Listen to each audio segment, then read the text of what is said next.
Iskandar Zulkarnain. Titel dari Zulkarnain ini sendiri ternyata masih banyak perdebatan.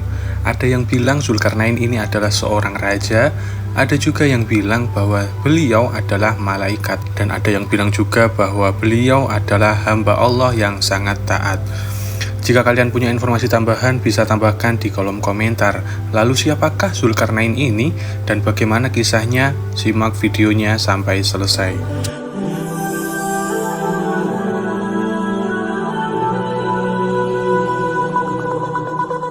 Bismillahirrahmanirrahim. Assalamualaikum warahmatullahi wabarakatuh. Allahumma salli ala Sayyidina Muhammad wa ala ali Sayyidina Muhammad. Saudara-saudaraku yang dirahmati Allah, selamat datang kembali di channel Jalur Langit. Pada kesempatan kali ini kita akan membicarakan tentang sosok yang disebutkan oleh Al-Quran sebagai sosok yang sangat berkuasa. Daerah kekuasaannya meliputi seluruh penjuru bumi. Dia adalah sosok yang bisa menggabungkan sisi bumi bagian timur dan sisi bumi bagian barat. Sosok ini bernama Iskandar Zulkarnain. Dalam bahasa Arab, Zul artinya memiliki kornaini, berarti dua buah tanduk. Tanduk bisa diartikan sebagai mahkota atau kekuasaan. Kekuasaan Raja Iskandar Zulkarnain ini meliputi wilayah di antara dua buah tanduknya, tanduk timur dan tanduk barat.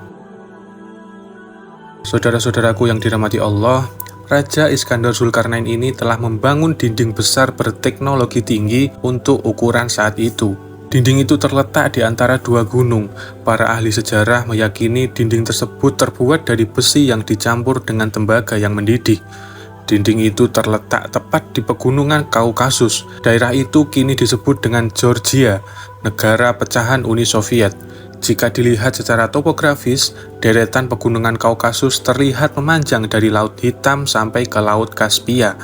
Panjangnya kurang lebih 1.200 km tanpa adanya celah. Satu-satunya celah yang ada adalah bagian kecil dan sempit yang disebut dengan celah Darial sepanjang 100 meter. Pada bagian celah Darial itu, konon Raja Iskandar Zulkarnain membangun tembok penghalang yang memenjarakan dan membatasi pergerakan Ya'juj dan Ma'juj. Sahabat Jalur Langit yang dirahmati Allah, sebelum melanjutkan kisahnya, bantu channel ini agar cepat berkembang dengan cara mensubscribe dan tekan tombol loncengnya. Jangan lupa berikan komentar yang positif, share juga video ini kemanapun supaya banyak yang mendapatkan manfaatnya. Dan semoga dapat bernilai amal jariyah karena membantu syiar Islam kepada orang lain. Amin, amin, Allahumma amin. Dalam sebuah kisah dikisahkan Ya'juj dan Ma'juj ini merupakan keturunan dari Nabi Nuh alaihi salam, tepatnya dari anak keturunan Ya'fij. Ya'juj dan Ma'juj merupakan nenek moyang bangsa Turki dan bangsa Mongol yang kemudian dikurung di dalam benteng tinggi yang sangat kokoh. Ya'juj dan Ma'juj ini terkenal sangat jahat. Ia suka membunuh, merusak apapun yang dilewatinya. Ya'juj dan Ma'juj jumlahnya lebih banyak dibandingkan jumlah manusia yang ada di dunia ini. Ya'juj dan Ma'juj tidak akan mati sebelum melahirkan anak, dan sekali melahirkan sedikitnya berjumlah 1.000 anak. Ya'juj dan Ma'juj ini sangat serakah. Sumber makanan dan sumber minuman bisa langsung habis.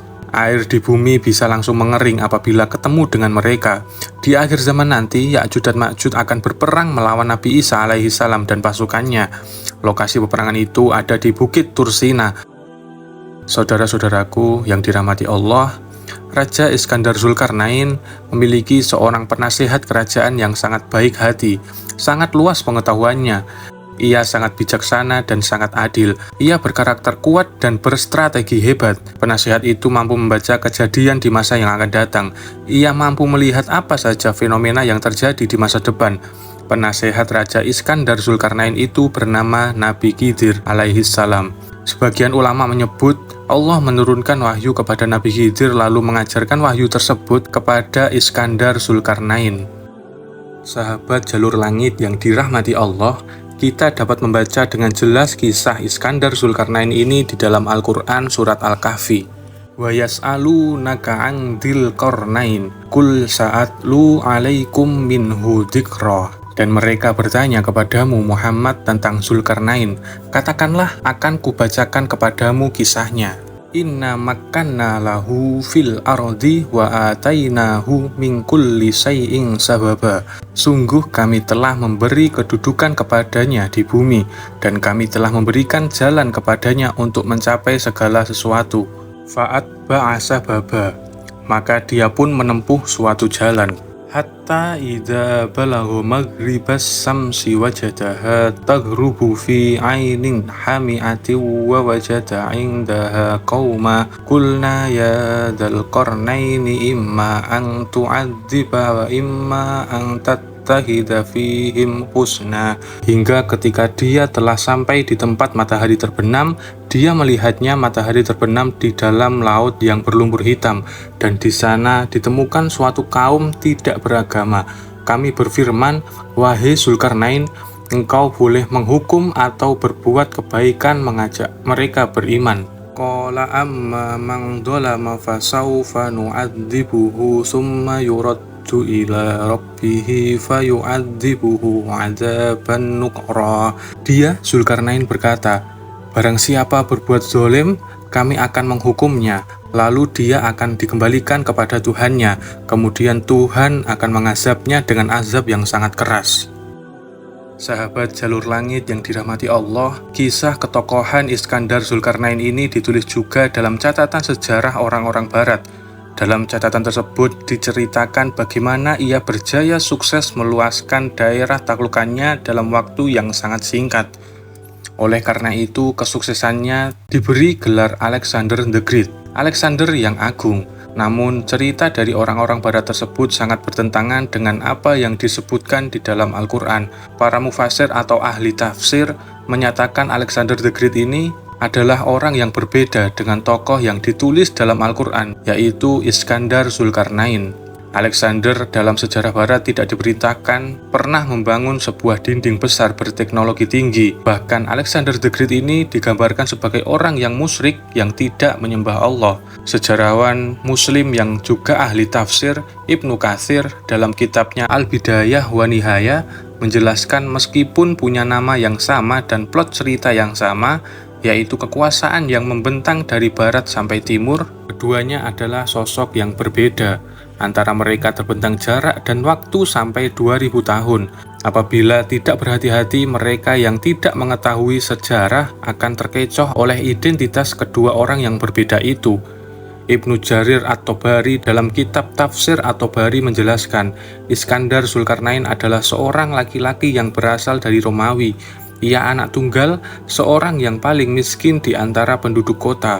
Namun dalam pergaulannya, ia hidup dalam lingkungan kerajaan, bergaul dengan para perwira, berkawan dengan wanita-wanita yang baik dan berbudi, serta berakhlak mulia. Imam Al-Qurtubi dalam kitab tafsir Al-Qur'annya yang populer, Tafsir Al-Qurtubi menceritakan, sejak masa kecil dan masa pertumbuhannya, Iskandar sudah berakhlak mulia. Ia melakukan hal-hal yang baik sehingga terangkat nama baiknya. Ia juga menjadi mulia di kalangan kaumnya sehingga Allah berkenan memberikan kewibawaan. Setelah usianya mencapai usia akhir balik, Iskandar Zulkarnain ini menjadi seorang hamba yang soleh. Allah Subhanahu wa Ta'ala kemudian berfirman kepada Iskandar Zulkarnain, wahai Zulkarnain, sesungguhnya aku mengutusmu kepada umat-umat di bumi. Mereka adalah umat yang berbeda-beda bahasanya. Mereka adalah umat yang berada di segala penjuru bumi. Mereka terbagi dalam beberapa golongan. Mendapatkan amanah tersebut, Zulkarnain lalu berkata, wahai Tuhanku, engkau telah menugasiku melakukan sesuatu hal yang aku tidak kuasa melakukannya, kecuali engkau sendiri. Maka beritahukan kepadaku tentang umat itu, dengan kekuatan apa aku bisa melawan mereka, dan dengan kesabaran apa aku bisa menahan mereka, dan dengan bahasa apa aku harus berbicara dengan mereka. Bagaimana pula aku bisa memahami bahasa mereka, sedangkan aku tidak mempunyai kemampuan untuk itu. Kemudian Allah Subhanahu wa Ta'ala berfirman, wahai Zulkarnain, aku membebanimu sesuatu yang kamu pasti bisa melakukannya. Aku akan melapangkan pendengaran dan dadamu hingga kamu bisa mendengar dan memperhatikan segala sesuatu, memudahkan pemahamanmu sehingga kamu bisa memahami segala sesuatu. Aku memudahkan lidahmu sehingga kamu bisa berbicara tentang segala sesuatu. Aku membukakan penglihatanmu sehingga kamu bisa melihat segala sesuatu. Aku melipat gandakan kekuatanmu hingga kamu tak terkalahkan oleh sesuatu apapun. Aku menyingsingkan lenganmu hingga tak ada satupun yang berani menyerangmu. Aku menguatkan hatimu hingga kamu tidak takut kepada siapapun. Aku menguatkan hatimu hingga kamu tidak takut pada apapun. Aku menguatkan kedua tanganmu hingga kamu bisa menguasai segala sesuatu. Aku menguatkan pijakanmu hingga kamu bisa mengatasi segala sesuatu. Aku memberimu kemuliaan hingga tak ada seorang pun yang menakutimu. Aku menundukkan untukmu cahaya dan kegelapan dan menjadikan salah satu tentaramu. Cahaya akan menjadi petunjuk di depanmu dan kegelapan akan berkeliling di belakangmu. Sejak kecil, Iskandar Zulkarnain tidak senang melihat peperangan yang terjadi antara timur dan barat. Timur diwakili oleh kerajaan Persia dan barat diwakili oleh kerajaan Romawi. Perang itu tidak ada hentinya dari tahun ke tahun, dari abad ke abad. Ribuan manusia sudah tewas, kerugian harta benda tak terhitung lagi jumlahnya, apalagi kerusakan lingkungan hidup merugikan manusia itu sendiri. Untuk menghentikan permusuhan antara timur dan barat ini, Iskandar Zulkarnain bercita-cita untuk mendirikan sebuah kerajaan yang dapat menyatukan wilayah barat dan timur. Zulkarnain pun tumbuh menjadi manusia dewasa yang soleh, berakhlak dan berbudi tinggi. Atas segala kesolehannya itu, Allah memberikan kepadanya segala kelebihan yang dimiliki oleh seorang pemimpin. Lalu Allah Subhanahu wa Ta'ala memerintahkannya untuk menyeru manusia kepada agama Allah. Dengan tentaranya yang kuat dan bersenjata lengkap, dia menuju ke arah barat wilayah Maroko, tempat terbenamnya matahari. Dilihatnya matahari terbenam di genangan air yang berlumpur. Genangan air itu sekarang dikenal dengan nama Samudra Atlantik. Di wilayah itu, Iskandar Zulkarnain bertemu dengan bangsa yang senantiasa membuat kerusakan dan kejahatan. Bukan hanya merusak permukaan bumi dan mengacaukannya, mereka juga suka membunuh orang yang tidak bersalah. Bahkan mereka tidak memeluk agama apapun. Sebelum melakukan tindakan tersebut, terlebih dahulu Iskandar Zulkarnain menengadahkan tangannya ke langit. Ia memohon petunjuk kepada Allah, tindakan apa sebaiknya yang harus dilakukan terhadap bangsa yang begitu kejam. Apakah bangsa itu akan digempurnya habis-habisan atau dibiarkan begitu saja? Allah kemudian memberikan dua pilihan, digempur habis-habisan sebagai balasan atas kekejaman mereka atau diajar dan dididik agar mereka kembali kepada kebenaran dan menyembah Allah, serta meninggalkan segala kejahatan. Raja Iskandar Zulkarnain memutuskan untuk menggempur mereka yang durhaka dan jahat, sedangkan orang-orang yang baik akan dilindungi olehnya. Sebelumnya ia berkata kepada seluruh bangsa tersebut, barang siapa yang zalim dan aniaya, maka akan kami siksa dan kami kembalikan kepada Tuhan, agar Tuhan memberikan siksaan yang lebih pedih. Adapun orang-orang yang baik dan soleh, mereka akan kami lindungi, kepadanya kami hanya akan memerintahkan kewajiban yang ringan. Kemudian tentaranya bergerak, mereka menewaskan dan menghabiskan setiap orang yang kejam. Mereka melindungi setiap orang-orang yang baik. Akhirnya, negeri itu dapat diamankan dan ditentramkan serta diatur sebaik-baiknya, penuh dengan kehidupan bahagia dan makmur. Setelah selesai menunaikan kewajibannya terhadap bangsa dan negeri itu, Iskandar Zulkarnain dengan tentaranya menuju ke arah timur, yaitu wilayah India. Dilihatnya matahari di atas bangsa yang musyrik, yang menyembah banyak Tuhan, yaitu bangsa Hindustan. Bangsa dan negeri itu dapat ditaklukkan dan diamankan serta ditentramkan oleh Iskandar Zulkarnain serta diatur dengan sebaik-baiknya, sehingga setiap orang dapat merasakan hidup yang aman, tentram, dan bahagia. Bangsa itu juga dapat dikeluarkan dari lembah kesesatan. Selesailah sudah kewajiban terhadap bangsa dan negeri itu, lalu Iskandar Zulkarnain dan tentaranya menuju ke arah utara ke negeri Armenia melalui Persia dan Azerbaijan. Kemenangan demi kemenangan dicapainya selama dalam perjalanan itu. Akhirnya sampailah mereka di suatu tempat. Di sana mereka bertemu dengan suatu bangsa yang selalu dalam ketakutan dan kekhawatiran, karena ternyata negeri itu berbatasan dengan bangsa Ya'juj dan Ma'juj yang terkenal kuat dan kejam. Bukan sekali dua kali saja, tetapi seringkali bangsa Ya'juj dan Ma'juj ini mendatangi dan menyerang mereka, menghancurkan apa saja yang didapatnya dan membunuh siapa saja yang dijumpainya.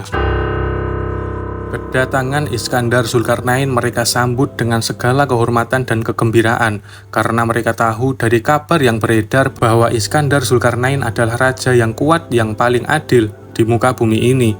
Bangsa itu kemudian meminta bantuan kepada Raja Iskandar Zulkarnain supaya dilindungi dari serangan Ya'juj dan Ma'juj. Mereka meminta supaya dibangunkan dinding pembatas, dinding raksasa yang membatasi negeri mereka dengan negeri Ya'juj dan Ma'juj, supaya tidak dapat ditembus. Sebagai imbalannya, mereka akan membayar mahal Raja Iskandar Zulkarnain ini. Mendengar permohonan itu, Iskandar Zulkarnain pun menjawab, "Saya tidak mengharapkan upah dari kalian. Nikmat dan pemberian Tuhanku lebih berharga daripada upah itu. Hanya saja kepada kalian saya minta kaum pekerja, juga alat-alatnya yaitu besi, tembaga, arang, batu, dan juga kayu." Setelah semuanya terkumpul, Raja Iskandar Zulkarnain ini dan pasukannya mulai bekerja. Mula-mula mereka menyalakan api dengan batu dan kayu. Diambillah besi lalu dileburnya dengan api. Setelah besi itu menjadi cair, dituangkanlah tembaga dan kemudian diaduk menjadi satu, besi dan tembaga. Dengan bahan campuran inilah didirikan dinding raksasa antara negeri itu dan negeri Ya'juj dan Ma'juj ini. Dinding besi raksasa itu tidak dapat ditembus dan tidak dapat dilubangi oleh siapapun dan oleh apapun. Setelah dinding itu terbentuk, Iskandar Zulkarnain kemudian berkata, "Dinding ini adalah rahmat dari Tuhan kepada kalian. Hanya Tuhanlah yang dapat menembus dinding ini jika dikehendakinya." Maka kemudian setelah itu, aman dan tentramlah negeri tersebut. Saudara-saudaraku yang dirahmati Allah, Iskandar Zulkarnain dapat menaklukkan negeri-negeri yang terbentang antara timur dan barat. Dengan demikian, cita-citanya untuk mempersatukan kerajaan timur dan barat telah tercapai. Negeri yang berada di bawah kekuasaannya yaitu Maroko, Romawi, Yunani, Mesir, Persia, dan juga India.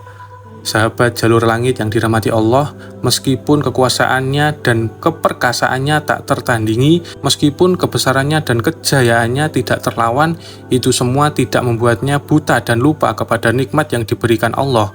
Akhlak dan hatinya selembut sutra, oleh karenanya ia mudah menyerap bukti kebenaran ilahi. Dalam setiap perjalanannya, Zulkarnain selalu memperlakukan suku dan bangsa yang ditaklukkannya dengan amat baik dan santun. Tak terheran jika ia menuai kesuksesan dan selalu mendapatkan dukungan dari daerah yang telah dikuasainya. Selain itu, Iskandar Zulkarnain juga didampingi oleh penasehat kerajaan yang baik, yang sangat luas pengetahuannya. Penasehatnya itu bernama Nabi Khidir alaihissalam. Sebagian ulama menyebutkan Allah menurunkan wahyu kepada Nabi Khidir, lalu mengajarkan wahyu tersebut kepada Iskandar Zulkarnain. Seorang mufasir yang bernama Al-Alusi dalam kitab tafsir punya Ruhul Ma'ani, ia berkata, mungkin Khidir adalah satu pembesar kerajaan, seperti Perdana Menterinya, karena tidak tertutup kemungkinan bahwa Zulkarnain bermusyawarah juga dengan orang lain saat menghadapi suatu masalah. Sebab pada saat itu istilah yang dikenal untuk menyebut orang pandai termasuk nabi adalah ahli hikmah. Selain itu, pada masa-masa dahulu para nabi juga sering disebut dengan istilah orang bijak atau hakim. Saudara-saudaraku yang dirahmati Allah, Wahab bin Muhabbah dalam kitabnya At-Tijan mengisahkan, suatu ketika Nabi Khidir alaihissalam berkata kepada Zulkarnain, "Wahai tuanku, Tuan membawa suatu amanat yang seandainya diberikan kepada langit, maka langit itu akan runtuh.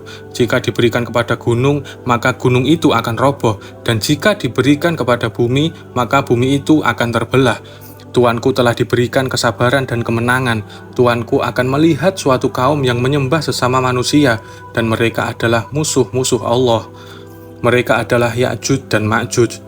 Allah adalah penuntut, tidak akan terkelabui oleh orang-orang yang melarikan diri, dan tidak akan dikalahkan oleh orang-orang yang menang." Kemudian Nabi Khidir berkata lagi, "Wahai tuanku, ambillah apa yang telah diberikan Allah kepadamu dengan keteguhan hati dan sungguh-sungguh. Jadikanlah kesabaran sebagai pakaian, jadikanlah kebenaran sebagai pegangan hidup, dan jadikanlah takut kepada Allah sebagai perlindungan yang menumbuhkan amal kepada Tuhan. Dan Tuhan akan tenang dari ketakutan akan datangnya ajal.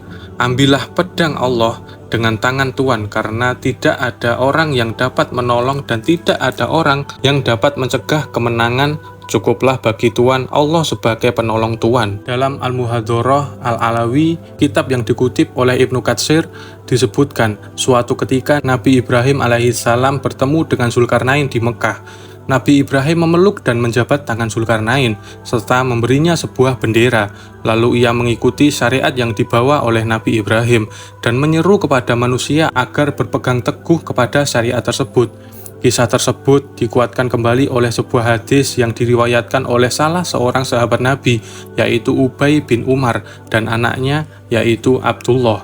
Hadis itu menyatakan, selama masa jayanya, Iskandar Zulkarnain pernah melaksanakan haji dengan berjalan kaki.